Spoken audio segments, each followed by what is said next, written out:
जय हिंद बच्चों, कैसे हैं आप सभी। उम्मीद करता हूं आप सभी अच्छे होंगे। मैं दीपांशु मांडव लेकर आया हूं विनर बैच की क्लास 2। प्यारे बच्चों, पिछली क्लास में हमने प्रकाश के बारे में जाना, प्रकाश कितने प्रकार का होता है उसके बारे में जाना और प्रकाश के गुणों के बारे में हमने पढ़ा था। प्यारे बच्चों, आज ही इस क्लास में समझने वाले हैं प्रकाश के परावर्तन के बारे में। प्रकाश के परावर्तन के बारे में आज की क्लास में हम डिस्कस करेंगे। पहले बच्चों, प्रकाश एक ऊर्जा होती है जिसकी सहायता से हमें वस्तुएं दिखाई देती हैं, या हम बोल सकते हैं प्रकाश की वजह से ही हम वस्तु का आकार, रंग, रूप के बारे में पता चलता है। तो प्रकाश के गुण भी हमने पढ़ लिए थे। तो सबसे पहले आप जानिए, जब भी हम किसी भी चिकने पृष्ठ से, चिकना पृष्ठ बना लेता हूं, ये कोई चिकना पृष्ठ है आपका ये, और इसमें एक तरफ पॉलिश कर दिया हमने, ठीक है। इसे मान लेते दर्पण है ये आपका, क्या है ये, दर्पण।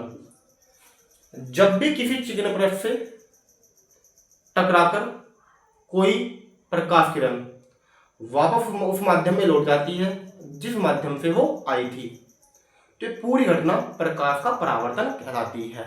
या आप ऐसा बोल सकते हो, जब भी कोई प्रकाश किरण किसी दर्पण से टकराकर वापस उसी माध्यम में लौट आती है जिस माध्यम से वो आई थी, तो इस घटना को प्रकाश का परावर्तन कहते हैं।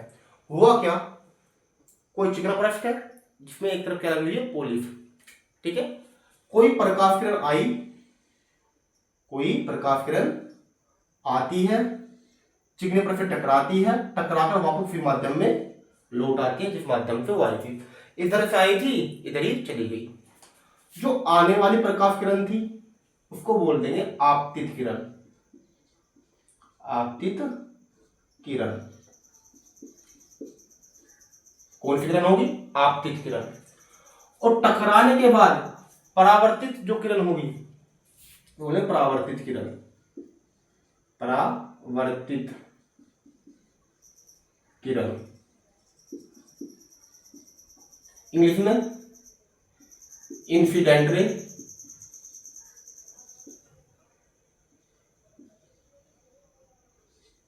और ये हो गया आपके रिफ्लेक्टेड रे।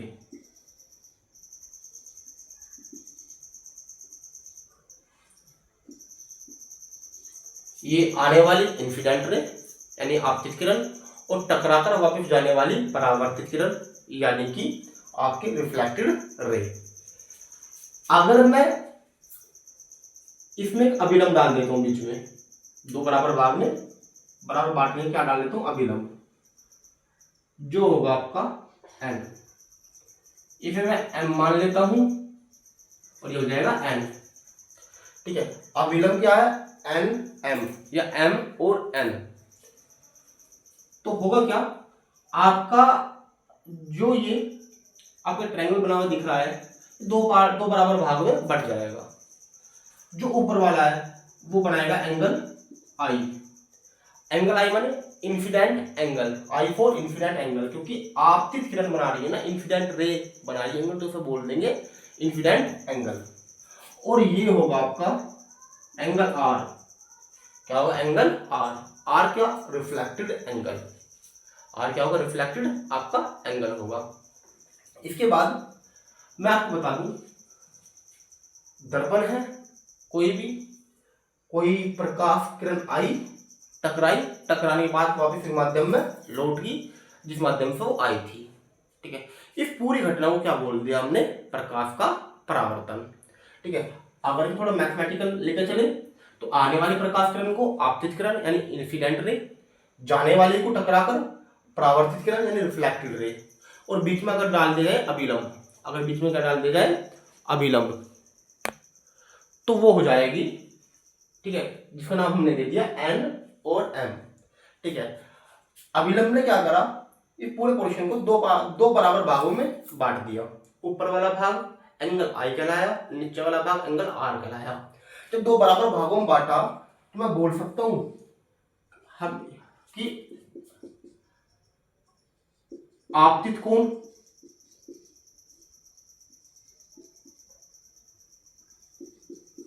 और परावर्तित कोण या आपतन कोण,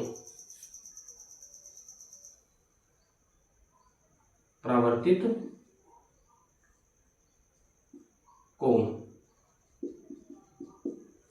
बराबर होंगे, यानी एंगल आई इक्वल होगा एंगल आर के। जब अभिलंब डाला तो दो बराबर भागों में बांटा, एंगल आई और एंगल आर, तो दो बराबर भाग में बटा तो बनने वाले एंगल भी क्या होंगे, दोनों बराबर होंगे। तो फिर मैंने बोला आपतित कोण बराबर होगा परावर्तन कोण के, परावर्तित कोण के। ठीक है, दूसरा इसका नियम होगा आपतित किरण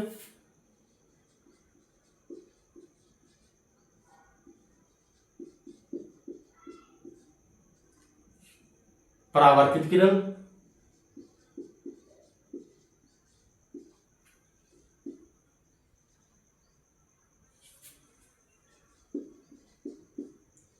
और अभिलंब।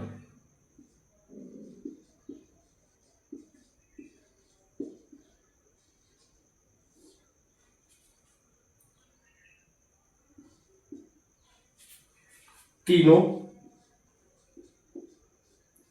एक ही तल पर होते हैं।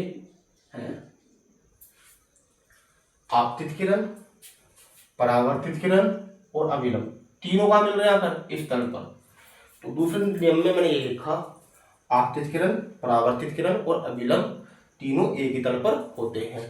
पहले बच्चों दोनों ही परावर्तन के नियम है, परावर्तन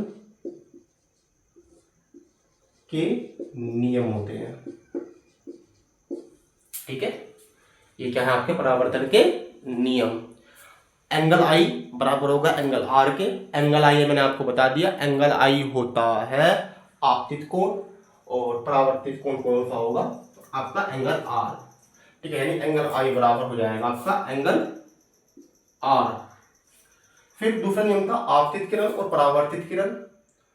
आपतित किरण, परावर्तित किरण और अभिलंब तीनों एक ही तल पर होंगे। आपतित किरण, परावर्तित किरण और अभिलंब तीनों क्या है, एक ही तल पर होते हैं।